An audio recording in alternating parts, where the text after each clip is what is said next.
Bonjour, je m'appelle Romuald et je travaille dans une agence de location meublée à Paris. Je m'appelle Yuki Tanizaki. Bonjour, je m'appelle Anne, je travaille dans une agence de location meublée. Armelle. Je suis Anne-Lise et je travaille dans une agence de location meublée. Je m'appelle Damien, je travaille dans une agence de location meublée. Je m'appelle André, je suis responsable de l'agence. J'essaie de trouver des appartements meublés aux personnes qui en ont besoin pour plusieurs mois. Nous, on est les intermédiaires entre les propriétaires qui ont des appartements et les locataires qui cherchent des appartements à louer. À leur entrée, à leur arrivée à Paris, je m'occupe de les accueillir et quand ils s'en vont, à leur départ. En fait, je suis chargé de trouver des propriétaires qui veulent louer leur appartement meublé. Je travaille comme intermédiaire entre les propriétaires et les locataires et on veille à ce que tout se passe bien. Vous avez bien sûr tous les étudiants Erasmus qui viennent à Paris pour 4 mois, sont des étudiants européens qui vont pas se loger à l'hôtel évidemment, donc qui ne trouvent pas de solution en dehors des appartements meublés. Et aussi les gens qui ont des travaux dans son appartement.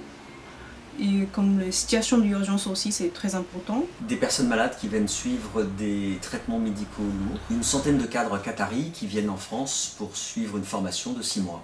Par exemple, un chanteur lyrique qui vient travailler à Paris pour un contrat de durée déterminée. Et surtout des cadres de grandes sociétés qui sont mutés à Paris, ou alors des étudiants qui viennent soit pour des cours de cuisine ou pour étudier à Sciences Po ou à l'ESSEC. Il y a des propriétaires qui partent à l'étranger pour une mission, 6 mois, 1 an, qui ne veulent pas revendre leur appartement parce qu'ils ne savent pas trop ce qui va se passer pour eux aussi. Ils ne veulent pas s'engager sur 1 an, 2 ans, 3 ans. Par exemple, un fils dont la maman est âgée et qui a dû aller en maison de repos, il ne sait pas trop si elle va revenir, si elle ne reviendra pas, donc il ne peut pas prendre de décision et il met son appartement en location. On a aussi des propriétaires qui souhaitent profiter de leur retraite et qui louent leur appartement quelques mois dans l'année pour effectivement pouvoir partir en voyage, mais ne pas laisser leur appartement vide. Vous avez aussi un cadre qui change de boulot, donc qui prend un nouveau boulot en province. Il est en période d'essai pendant plusieurs mois. Bon, il va garder son appartement pour ne pas le laisser vide, il va le louer. L'avantage de passer par un professionnel, c'est avoir la garantie que tout se passera bien, à la fois pour le locataire et le propriétaire. Nous sommes les premiers contacts bien souvent du locataire quand il vient à Paris et on essaie de le rassurer et de lui donner conseil.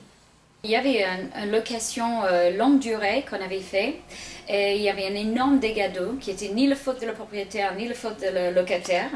Et en attendant que les assurances se mettent d'accord, que le dégât d'eau se sèche et les travaux de rénovation très importants soient faits, on était bien obligé de reloger le locataire dans une location de courte durée en attendant que ça s'arrange. Nous vérifions tous les appartements que nous donnons en location, nous effectuons des inventaires, des états des lieux. Ça c'est géré avec un bail, avec une assurance, on veille que tout se passe bien et c'est juridiquement correct, donc ça a tous les avantages.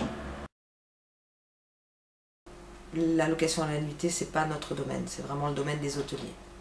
Nous on pousse les propriétaires pour louer pour les durées plus longues. Je ne comprends vraiment pas cette action, cette volonté d'interdire la location meublée.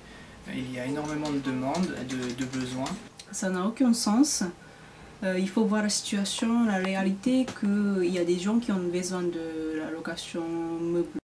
Nous avons un propriétaire qui a reçu une lettre de la mairie de Paris, qui avait besoin de son appartement 3-4 jours par mois et qui du coup a décidé de ne plus louer son appartement. Il restera vide.